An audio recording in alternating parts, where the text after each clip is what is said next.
Welcome to episode 14 of Ernie's Journey, Recovery in Freedom, March 1921. So Ernie's now out of Kilmainham and enjoying freedom, really just recovery. Where has he been? Well, he went to Kilkenny. He was captured down there. He was brought into Dublin Castle, where he was tortured, thrown out to Kilmainham jail as the holding pattern. He escaped from Kilmainham jail on February 14, St. Valentine's Day, and is now recovering from, for the first time, of having some freedom in Dublin. Freedom for him really just means resting and going back to work for the cause. So the cause is, of course, with Michael Collins, and when Michael first sees him, he says to Ernie, "Well, Ernon, you're born to be shot. You can't be hanged." So it's an amusing story which really reflects that he's going to battle it out rather than be caught and brought to justice, quote unquote, in that manner. So I want to tell you a little bit about how he feels about his life on the run in Dublin. He's now known as O'Malley. He goes from place to place in safe houses. And in this one particular house, there are two ladies who are taking care of him and talking of the escape from On Another Man's Wound. "Ireland will soon be free, thank God," they said, "and the boys can go home to their homes and work for her in another way." They talked eagerly of the escape. Teeling had left Dublin, they said, but Stuart was still walking around. Wasn't it dangerous for him? Of course, they didn't know that the man in their living room was Stuart, who had escaped. They were just a safe house. He continues, "At night I slept on a sofa. Near my head was a holy water fount, an holograph of the Sacred Heart, and a picture of Our Lady of Perpetual Succor had been pinned above my bed. In case of a raid, I was to hide in a small triangular space underneath the stairs, and I would be safe enough there. One morning, I left one of my guns under my pillow. When I came back, the pillow had been neatly patted into shape. They did not talk again about the revolver, nor did they mention the retreat under the stairs." So here was even their hosts finding the gun, shows the fear in which he was living. So during that period, he went back to work with Michael Collins and doing regular headquarters work. But there's a very interesting episode which occurs, and I want to read from that, and it's about his dining with Erskine Childers and his American-born wife, Molly Osgood Childers, and she becomes a major factor in Ernie's future life. So here we're reading about a March dinner. Later, I got a note. Major Childers would be pleased to meet me, and he would be glad to borrow one of my guns. After dinner, Erskine Childers sat with me by the fire. We talked easily. He wore a double-breasted coat, which fitted closely to his slight form. His hair was graying. There were strains of thought or worry on his face. During a halt in our conversation, he would become reposed and take on an abstracted look. He was serious and courteous with no mannerisms. I liked him very much that night. I told him of the country and the people. We laughed at our blunders and the sayings of our people. I told him the story of my imprisonment, bit by bit. We were not inclined to talk, but he drew me out slowly. "I would like if you would write the story as simply as you've told it," he said.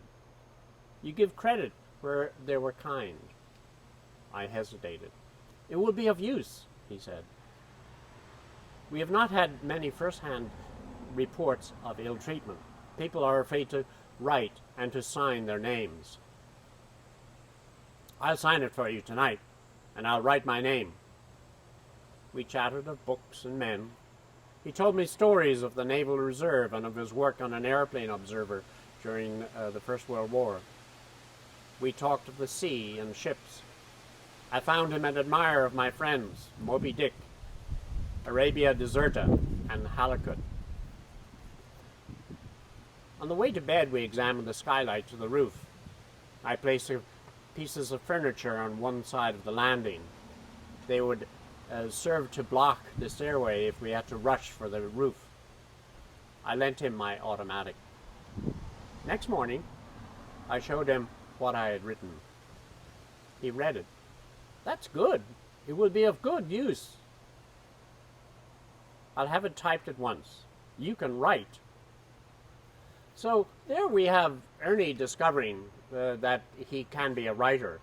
I don't know what he thought at that time, but indeed that has always for me been the sort of the kernel of when we find Ernie being aware that he is a writer, not just a military memo man or an organizer, but that he could have a future writing.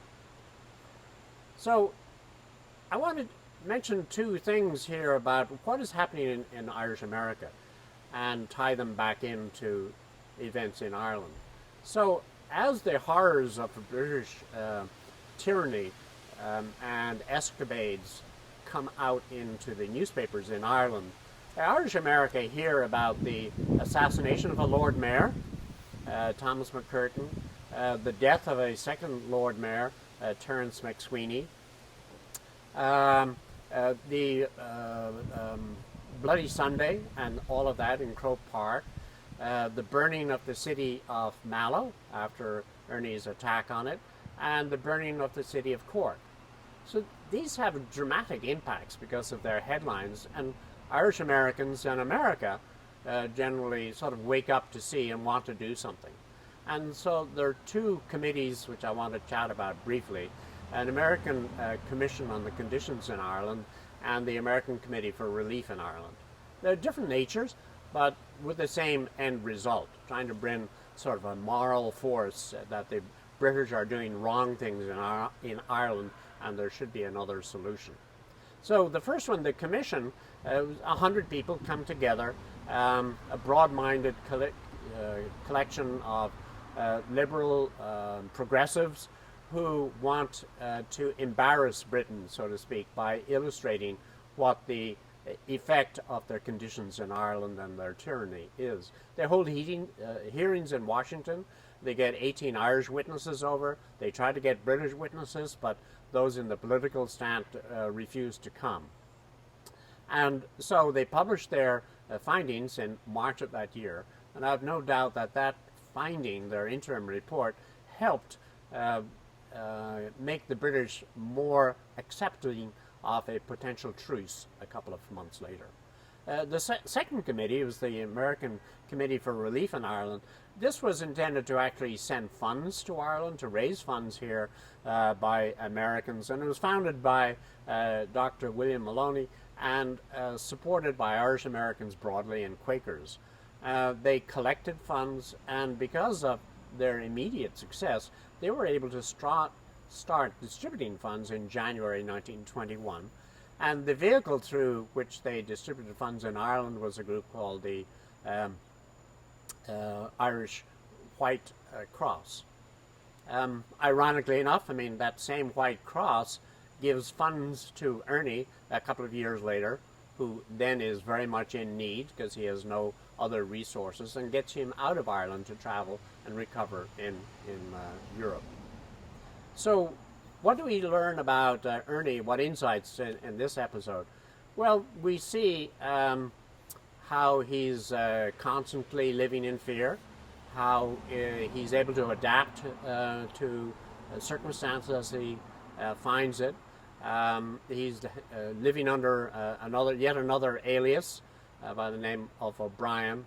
And he's got this insight, which I'm sure must have excited him, which is that Erskine Childers tells him that he can write. And this becomes something which he does in writing On Another Man's Wound and other books.